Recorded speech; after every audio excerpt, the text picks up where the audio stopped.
Hello students, आप लोग कैसे होंगे? अच्छे होंगे और पढ़ाई में व्यस्त होंगे। जैसा कि आज का न्यू टॉपिक्स मेरा है मनुष्य का पाचन तंत्र, यानी मनुष्य का पाचन तंत्र का मतलब digestive system of human beings. Okay, आज ये वेरी वेरी मोस्ट इंपॉर्टेंट है क्लास 10th और क्लास 11th में। वेरी वेरी मोस्ट इंपॉर्टेंट, जिसमें क्लास 10th में सबसे ज्यादा यूपी बोर्ड में क्वेश्चन पूछा जाता है। इसके 7 मार्क्स में भी पूछे जाते हैं, 2 मार्क्स में, यानी इस कंप्लीटली क्वेश्चन में वेरी वेरी मोस्ट इंपॉर्टेंट। जैसे इंपॉर्टेंट क्वेश्चन क्या है, मनुष्य का पाचन तंत्र किसे कहते हैं, पहला है। दूसरा है, इसमें पाए जाने वाले कौन कौन से प्रमुख भाग हैं। तीसरा क्वेश्चन है, यकृत के कार्य हैं, आमाशय के कार्य हैं, इंजाइम्स कौन कौन से होते हैं, जीभ में कौन सा एंजाइम पाया जाता है, दांत कितने प्रकार के हैं, दंत सूत्र किसे कहते हैं, ठीक। और कुछ महत्वपूर्ण क्रियाएं हैं जिसमें पूछा जाता है, अंतर ग्रहण किसे कहते हैं, इंजेशन, पाचन यानी डाइजेशन क्या है, अवशोषण क्या है, एब्जॉर्प्शन, स्वांगीकरण क्या है, और बहिक्षेपण। ये इनमें सब दो दो एक एक नंबर के क्वेश्चन, इसलिए वेरी वेरी मोस्ट इंपॉर्टेंट। इसलिए मेरे चैनल को सब्सक्राइब करिए, लाइक करिए, बेल आइकन दबाइए, जिससे कि ये वीडियो पूरा लास्ट तक आप देखिए, तभी आपको समझ में आएगा कि ह्यूमन ऑफ डाइजेशन सिस्टम क्या है। ओके, तो मैं शुरू करता हूँ चैप्टर। आपका पहला है नेक्स्ट में मनुष्य का पाचन तंत्र, यानी मनुष्य का पाचन तंत्र क्या है, इसकी परिभाषा क्या है। पहले तो हम लोग इसका डिस्क्रिप्टिव करते हैं कि क्या है। तो मनुष्य का पाचन तंत्र में क्या है, भोजन को चबाना, चबाए हुए भोजन को निगलना और निगले हुए भोजन को पचाना, पचाए हुए भोजन को अवशोषित करना, अवशोषित किए भोजन को पाच और एब्जॉर्ब करना तथा अपशिष्ट पदार्थों को शरीर से बाहर निकालने की क्रिया को हम पाचन तंत्र कहते हैं। अब पाचन तंत्र के लिए कुछ महत्वपूर्ण भाग होते हैं जो हम लोग पढ़ेंगे।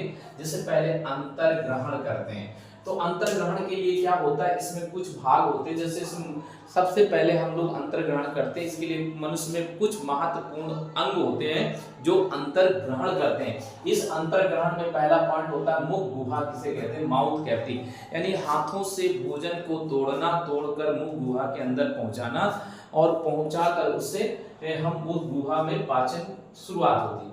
अब पाचन मुख गुहा के अंदर कुछ महत्वपूर्ण भाग होते हैं, जिसमें एक फर्स्ट पॉइंट आते हैं, मुख गुहा के अंदर जीभ होती है, जिसे टंग कहते हैं, टंग कहते हैं। ओके, टंग होती है। अब जीभ क्या होती है, मुख गुहा के अंदर, यानी हमारे मुख गुहा के क्या होता है, 2 होठों से घिरा हुआ मुख गुहा होती है, जिसके अंदर मुख गुहा के अंदर 2 जबड़े होते हैं। ऊपरी जबड़ा हमारा कैसा होता है, अचल होता है, जबकि निचला जबड़ा चल होता है, और इन जबड़े के मध्य में एक जीभ पाई जाती है। जीभ जो होती है उसका अग्र भाग सकरा होता है तथा पिछला भाग चौड़ा होता है। इसके अंदर स्वाद कलिकाएं पाई जाती हैं। ये स्वाद कलिकाएं 4 प्रकार की होती, अग्र भाग से मीठे करते, मध्य भाग से नमकीन का, पश्च भाग से कड़वे का, और पार्श्व भाग से खट्टे का स्वाद ग्रहण करते हैं। अब मुख गुहा के अंदर नेक्स्ट पॉइंट आता है, तो हमारा आता है जिसके अंदर दंत होते हैं, दांत होते हैं। दंत, दंत क्या होते हैं, ये मुख्य रूप से दांत 4 प्रकार के होते हैं। ये विषम दंती कहलाते हैं और ये द्विबारदंती होते हैं। मुख्य रूप से कृंतक है, रत्नक है, अग्रचाणक, चमरणक है। ये 4 प्रकार के दांत होते हैं, जिसमें सूत्र हमारा क्या होता है, स्थायी दांत का होता है 21 23 बटे 21 23 होता है, यानी कुल टोटल 8/8 इंटू 2 बराबर 16/16 बराबर 32 होते हैं। किंतु जो हमारे मिल्क टीथ होते हैं, MT मिल्क टीथ होते हैं, और परमानेंट टीथ होते हैं, मिल्क टीथ होते हैं 20-21 बटे 20-21 होता है। टोटल 5/5 इंटू 2 बराबर 10/10 बराबर 20 होते हैं। ये मिल्क दांत होते हैं, जिसमें कुछ दांत टूट जाते हैं। अब मेन आते हैं कृंतक दांत। क्या होते हैं, सामने के 2 चौड़े दांत होते हैं जो भोजन को काटने का काम करते हैं। दूसरा होता है रत्नक, ये भोजन को चीरने फाड़ने का काम करते हैं। अग्रचमणक ये भोजन को चबाने का काम करते हैं, और चमरणक भोजन को पीसने का कार्य करते हैं। तो ये हमारा भोजन का दंत सूत्र हो जाता है। अब इसके बाद नेक्स्ट हमारे आते हैं कि नेक्स्ट पॉइंट आते हैं जिसे हम ग्रसनी कहते हैं। ग्रसनी का अग्रभाग होता है, जो ग्रसनी का अग्रभाग मुख गुहा से जुड़ा होता है, जिसकी लंबाई 12.5 सेंटीमीटर होती है। ओके, जैसा कि हम लोग फिगर में ड्रा किए, फिगर के अकॉर्डिंग से हम लोग देखते थे मुगुआ, मुगुआ के अंदर ये ग्रसनी पार्ट है और ग्रसनी भाग की लंबाई 12.5 सेंटीमीटर होती है। इस 12.5 सेंटीमीटर का ग्रसनी का पश्च भाग हमारा क्या होता है, ग्रास नाल से जुड़ा होता है, जो भोजन को ग्रास नाल में पहुंचाने का काम करते हैं। इसी ग्रसनी से जुड़ी हुई पैरोटाइड ग्रंथ तथा सलेवरी ग्लैंड भी प्रेजेंट होती है। अब नेक्स्ट पॉइंट में आते हैं ग्रास नाल क्या है। ग्रास नाल को हम ओसोफेगस कहते हैं। ग्रास नाल का अग्रभाग हमारी ग्रसनी से जुड़ा होता है और पश्च भाग हमारा डायफ्राम को भेद कर अमाशय से जुड़ जाता है, जिसकी लंबाई कुल टोटल 25 सेंटीमीटर होती है। कितनी होती है? 25 सेंटीमीटर होती है, जो भोजन को नीचे तक यानी अमाशय तक पहुंचाने निगलन द्वार के रूप में काम करता है। इसके बाद नेक्स्ट पॉइंट है वेरी वेरी मोस्ट इंपॉर्टेंट, अमाशय आता है। अब ये अमाशय का कार्य भी पूछ लेता है। तो अमाशय ये हमारे बाईं ओर स्थित होता है, अमाशय हमारे बाईं ओर स्थित होता है, जो जे के आकार का होता है। इसमें क्रमण गुंजन क्रिया होती है। इसमें आए हुए भोजन कम से कम 3 से 5 घंटे तक रहता है और इसमें जठर ग्रंथियां पाई जाती हैं। जठर ग्रंथियों से जठर रस स्रावित होता है। इन जठर रस में लवण, नमक और लवण के अम्ल मिलकर हाइड्रोक्लोरिक अम्ल बनाते हैं, जो भोजन के साथ आए हुए जीवाणुओं को नष्ट कर देते हैं, जिससे कि हमें कोई इन्फेक्शन ना हो। और अमाशय में मुख्य रूप से कार्य क्या होता है? पहला पॉइंट कार्य लिख दें। अमाशय जे के आकार का होता है। दूसरा, अमाशय में क्रमण गुंजन क्रिया होती। तीसरा, अमाशय में जठर रस स्रावित होता है। चौथा, अमाशय ग्रंथियों से मुख्य रूप से भ्रूण ग्रंथियां जो भोजन को क्रमण गुंजन लसलसा लुद्दी जैसे बनाने का काम करती हैं। 4 पॉइंट तो सफिशिएंट है। अब इसके बाद नेक्स्ट पॉइंट आते हैं स्मॉल इंटेस्टाइन या कह सकते हैं छोटी आंत। छोटी आंत क्या होती है? ये हमारे शरीर की सबसे लंबी भाग होता है, जिसे हम क्या कहते हैं? छोटी आंत कहते हैं, स्मॉल इंटेस्टाइन। स्मॉल इंटेस्टाइन की लंबाई 6.5 मीटर होती है और मनुष्य का सबसे अधिक भोजन का पाचन किस भाग में होता है? छोटी आंत में होता है। ये छोटी आंत की संरचना यहाँ से स्ट्रक्चर हम लोग देखें। ये छोटी आंत का पहला भाग होता है, जिसे हम डिओडिनम कहते हैं। डिओडिनम को ग्रंथि कहते हैं। ग्रंथि में भोजन मुख्य रूप से क्या आता है? सबसे पहले हमारे पित्ताशय से पित्त रस स्रावित होता है और फिर अग्न्याशय से अग्नाशय रस स्रावित होता है। पित्त रस का जो पीएच वैल्यू होती है वो 7.7 होती है, जबकि अग्नाशय रस की जो पीएच वैल्यू होती है वो 7.5 से लेकर 8.3 पीएच वैल्यू होती है, जो क्षारीय होती है। यहीं से भोजन हमारा क्षार में कन्वर्ट हो जाता है। अब यहाँ पर जो छोटी आंत में होता है, ये भोजन का पाचन होता है, पाचन का अवशोषण होता है। यहाँ छोटी आंत में कुछ एंजाइम पाए जाते हैं, जैसे सुक्रोज है, लैक्टोज है, माल्टोज है, ठीक एरप्सिन आदि एंजाइम उपस्थित होते हैं। ओके, फिगर बनाइए, फिर मैं बताता हूँ।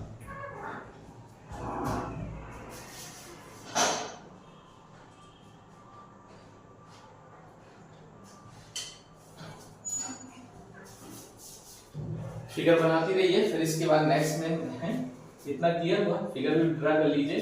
छोटी आंत ये मेन पॉइंट है। अब इसके बाद छोटी आंत का, क्योंकि यहाँ पर सबसे ज्यादा डाइजेस्टिव का वर्क होता है, नोट करते हैं। और फिगर भी बनाइए, वेरी वेरी मोस्ट इंपॉर्टेंट, क्योंकि फिगर के अकॉर्डिंग ही समझाया जा सकता है, क्योंकि इसमें ट्रेप्सिन है, इरेप्सिन है आदि हमारे मुख्य रूप से पाए जाते हैं। अब बड़ी आंत आता है, क्या आता है? Large intestine. ओके, ये लार्ज इंटेस्टाइन है, यहाँ से शुरुआत होती है और ये कंडीशन पाई जाती है। बड़ी आंत क्या होती है? जो छोटी आंत का पचा हुआ भोजन होता है वो बड़ी आंत में आता है। बड़ी आंत में मुख्य रूप से भोजन में आए हुए भोज्य पदार्थों में कुछ अवशोषित जल लवण को अवशोषित कर देते हैं। जो बेकार पदार्थ होता है वो हमारी कहाँ है? ये बड़ी आंत द्वारा अपेंडिक्स में, वर्मीफार अपेंडिक्स। वर्मीफार अपेंडिक्स क्या है? कभी कभी कुछ लोगों का मल बिस्तर यहाँ पर जम जाता है, इकट्ठा हो जाता है और ये सड़ने लगती है, जिसे ऑपरेशन द्वारा काटकर हटा दिया जाता है, जिसे वर्मीफार अपेंडिक्स भी कहते हैं। और यहाँ से होता हुआ हमारी अवरोहित रेक्टम भाग में मलाशय होता है। मलाशय के भाग में आने के बाद एनस द्वार होता है। इसमें आया हुआ अपशिष्ट पदार्थ हम समय समय पर शरीर से बाहर निष्कासित करते हैं। ये महत्वपूर्ण भाग हमारा डाइजेस्टिव सिस्टम, जैसे हम फिगर के अकॉर्डिंग अध्ययन करते हैं। अब इसके बाद कुछ पॉइंट हमारे दे रखे हैं, जैसे अवशोषण 11। तो हमारा क्या है? छोटी आंत द्वारा भोजन को पाचित करके अवशोषित करके उदर में पौष्टिक तत्वों को पहुंचाने की क्रिया को अवशोषण कहते हैं, जिसे हम एब्जॉर्प्शन कहते हैं। नेक्स्ट पॉइंट आता है जिसे हम स्वांगीकरण कहते हैं। क्या कहते हैं? स्वांगीकरण। इस स्वांगीकरण की कंडीशंस क्या होती है मुख्य रूप से नोट करते जाइए, क्योंकि बहुत इंपॉर्टेंट है। स्वांगीकरण में क्या है, अवशोषित भोजन को अवशोषित। हेलो स्टूडेंट, जैसे कि फिगर ड्रा कर लीजिए और नेक्स्ट पॉइंट हम लोग आते हैं अवशोषण क्या होता है। अवशोषण का मतलब होता है भोज्य पदार्थों को पाचित किया हुआ उसे अवशोषित करके मुख्य रूप से छोटी आंतों तक पहुंचाकर उसे रुधिर में पहुंचाने की क्रिया को हम अवशोषण कहते हैं। फिर आते हैं स्वांगीकरण क्या है। स्वांगीकरण का मतलब होता है अवशोषित भोजन को कोशिका के द्वारा ग्रहण करना। अवशोषित भोजन को कोशिका के द्वारा ग्रहण करना और उसे जीव द्रव्य में विलीन करने की क्रिया को स्वांगीकरण क्रिया कहते हैं। क्या कहते हैं, स्वांगीकरण कहते हैं। अब इसके बाद नेक्स्ट पॉइंट हमारा आता है जिसे हम क्या कहते हैं, स्वांगीकरण के बाद में बहिक्षेपण यानी ईजेशन प्रोसेस। ये 5 प्रोसेस में लास्ट प्रोसेस ईजेशन क्या होता है, भोजन का अधिकांश पदार्थ को हम छोटी आंत द्वारा पाचित कर लेते, पाचित करने के बाद उसे अवशोषित कर लेते, अवशोषित करने के बाद में स्वांगीकरण द्वारा उसे प्राप्त कर लेते और उसके पश्चात जो जल और लवण वाले भाग को एब्जॉर्ब करने के पश्चात जो अपशिष्ट पदार्थ होता है उसको शरीर से बाहर निष्कासित करने की क्रिया को हम क्या कहते हैं, बहिक्षेपण कहते हैं। अब इसके बाद कुछ महत्वपूर्ण और भाग हमारे आते हैं, जैसे हमारे नेक्स्ट है कुछ ग्रंथियां आती। क्या है, ग्रंथियां। ग्रंथियां जिसे हम ग्लैंड्स कहते हैं। क्या कहते हैं, ग्लैंड्स कहते हैं। ओके, अब ग्लैंड्स में पहला हमारा आता है जिसे हम क्या कहते हैं, लार ग्रंथि। लार ग्रंथि। ओके, लार ग्रंथि जिसे हम क्या कहते हैं, हम लोगों ने बनाया है, यहाँ पे लिखा है स्लेवरी ग्लैंड्स। क्या है ये, स्लेवरी ग्लैंड्स है।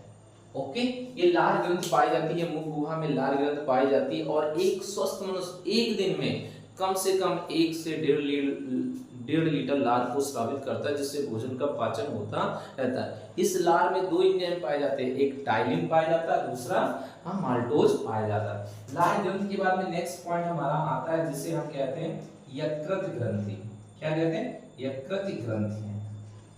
ठीक, यकृत ग्रंथि किसे कहते हैं, जिसे हम लीवर कहते हैं। क्या कहते हैं, लीवर। लीवर क्या होती है, ये मनुष्य की सबसे बड़ी ग्रंथि होती जो हमारी क्या दाहिनी ओर स्थित होती, जो ट्रायंगुलर शेप में होती। इसका अग्रभाग सकरा छोटा होता है जबकि पश्चभाग बड़ा होता है और इस यकृत के अंदर प्राय मुख्य रूप से यकृत ग्रंथियां उपस्थित होती हैं, किंतु इसमें कोई एंजाइम नहीं होते हैं। यकृत से जुड़ी हुई मुख्य रूप से बाइल डक्ट होती है और बाइल डक्ट से यकृत से सिक्रेशन जो होता है पित्तरस, पित्तरस हमारा पित्ताशय गाल ब्लैडर में एकत्रित होता है और इस गाल ब्लैडर के अंदर प्राय बाइलोबिन बाइवर्डिन पाया जाता है, जिसके पश्चात पित्तरस का अम्लीय माध्यम होता है।